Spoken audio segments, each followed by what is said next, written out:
Of course, there are positives to not going to Thanksgiving dinner. For example, you might hate your family. If you dread the holidays because your family is annoying, this is a great excuse to skip this year. Like if you have a lot of annoying liberal relatives that are going to rub the election in your faces, just text them and say, look, I've been looking at the science and I just can't in good conscience make the trip this year. I will miss you terribly. Now, it's up to you if you add at the end, hopefully the Trump vaccine will bring things back to normal soon. And if they really annoy you, send it like 10 minutes before the start of the meal. And when they complain about that, ask them, why won't you follow the science? Bastards.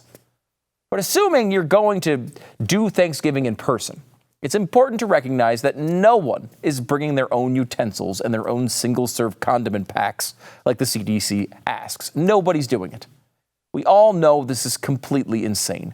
But nowhere can you find a sane list of things that might actually help without blowing up your entire holiday. Until now, I present to you the Stu Does America plan for the worst Thanksgiving ever. Number 1, don't invite people with dumpster fire health. It's easy. We've already covered the fact that you can disinvite anyone you don't like. You have the perfect excuse this year. But there are some people who you do like that you should probably have skip the invite list. We always hear about people with pre-existing conditions, but which ones are the big ones? Which ones are the ones that are actually tied to COVID and make things worse? Here's a list from the CDC. Chronic kidney disease. That's a perfect excuse to skip the invite to your drunk uncle that says weird, perverted things at the table. Cancer, COPD, which is chronic obstructive pulmonary disease. Heart conditions such as heart failure, coronary artery disease, a bunch of stuff like that. I mean, take cancer and heart disease out, and there are no Americans left. And I will say, if you have current heart failure, your heart is currently failing, probably ingesting 14,000 calories of Thanksgiving food is not a good idea. That's just a recommendation. I'm not a doctor. Also, immunocompromised state, a weakened immune system from solid organ transplants. Now, luckily, I have all of my organs transplanted in liquid or gaseous form, so I'm clear. Obesity. Severe obesity, in other words, don't invite fat people to your Thanksgiving. I mean, think of all the money you'll save. Pregnancy, sickle cell disease, smoking, type 2 diabetes. That leaves about 5 people in America that can come over to your house. Congratulations if you invite all 5. Number 2, don't invite super old people. We all know the other risk group is the elderly, but the media never tells you what that really means because they're apparently afraid we'll all go out and sneeze on each other if we think we'll survive. So let me give you the actual numbers and you can judge the risk for yourself because you know what? You are an adult, I think. I don't know you personally, but I think you're an adult and you should be able to handle your own life. Here's a study that looked at this question closely. The SARS-CoV-2 virus poses a substantial mortality risk for middle-aged adults and even higher risk for elderly people. So what does that mean exactly? The infection fatality rate by age.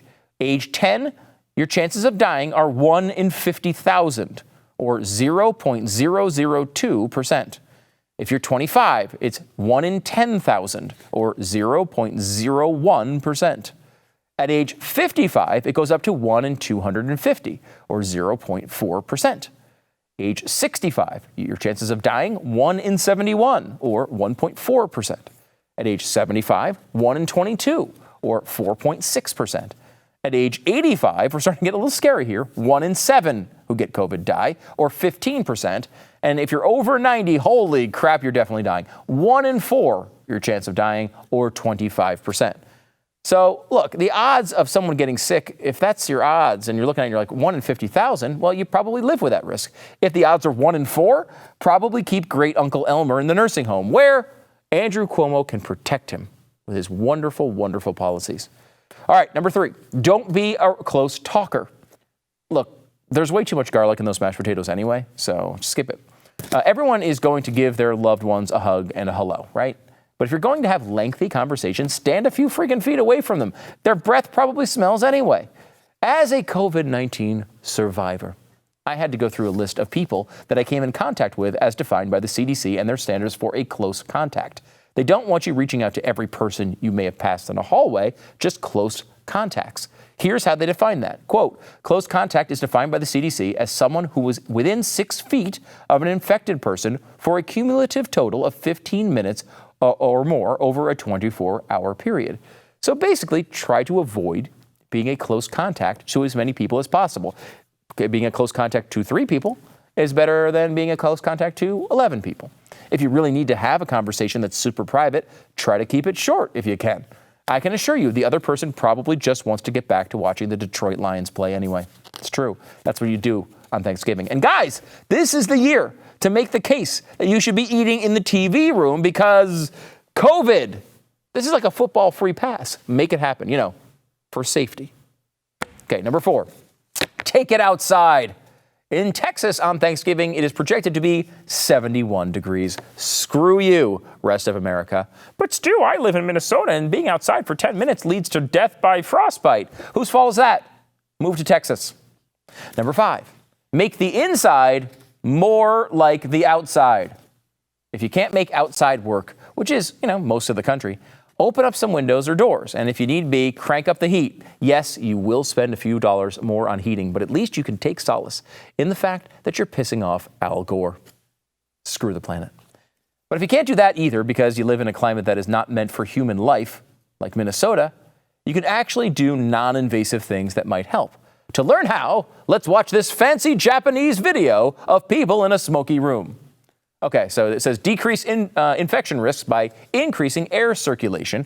And what they're doing is they're spraying smoke all over this room with this laser light to kind of see where all the air is and how to make it move. This will show how close it takes to clear a smoke-filled room. Now they do, ventilation is complete when the white smoke is gone, and they show there are 2 doors there. If you open 2 doors and have diagonally across from each other, basically, so the room is well ventilated, 2-point ventilation, 2 doors are open on the opposite side of the room, you see that it takes, they're going to show all the video here, with one door open, as they fast forward, it takes much longer than with 2 points open. 45 minutes if only 1 door is open, only 7 minutes for the air to circulate if you have 2 doors open. That's a big difference. Now, they talk about this as well. If there's only one opening and that's all you can do, use a fan. Yes, you actually put a fan in the door and you place it in the entrance of the room, but you face the fan pointing out of the room. And if they're showing the video here, you can catch it on YouTube if you want to see it, if you're on podcast. But the smoke gets blown out by the fan much more quickly than if you didn't have the fan there. What does that mean? The air circulates faster. In fact, instead of 45 minutes, it's only 21 minutes with a fan. Another thing you can do is take 2 fans, one blowing in, one blowing out at different levels. You would think this does nothing. It looks stupid. But they actually will show you it does. If you place one at a different height than the other, one points inward and one points outward from your room. As they go through and they do the test, again, remember, it was 45 minutes with only 1 point of ventilation. You put the fan in there, it goes from 45 minutes, you see all the smoke clearing, all the way down to 12 minutes. It's a huge difference. Clear the air effectively to decrease infection risks, say the Japanese. And you know what I think when I hear all of this? That this video proves one thing. The Japanese have too much time on their hands. That's what it proves. But it also shows that ventilation can make a massive difference. This is my very selfish guideline on safety measures. I'll do it if it makes a difference and it won't mess up my opportunity to stuff mashed potatoes down my gullet. That's it. The media wants you in a mask, inside a bubble, inside a bunker until the year 2035. But if you can do a couple of easy things, a couple of fans, and lower your chances of killing grandma, well, that's fine with me. One last tip, and this is important. When your airway is completely clogged with mashed potatoes, the coronavirus can't make it into your lungs. When you're going up for serving number 5, remember, you're doing this for your health. Hi, Stu Bergier of Stu Does America here. Thanks so much for watching our video. Did you know you can watch our entire catalog for free right here on our channel? Subscribe now and be sure to hit the thumbs up button on all the episodes you watch because that's how they know you like this stupid show. And that little bell in the corner as well. Make sure you click that. You'll get notifications every time we post new content. Stu Does America every weekday at 8 p.m. Eastern right here.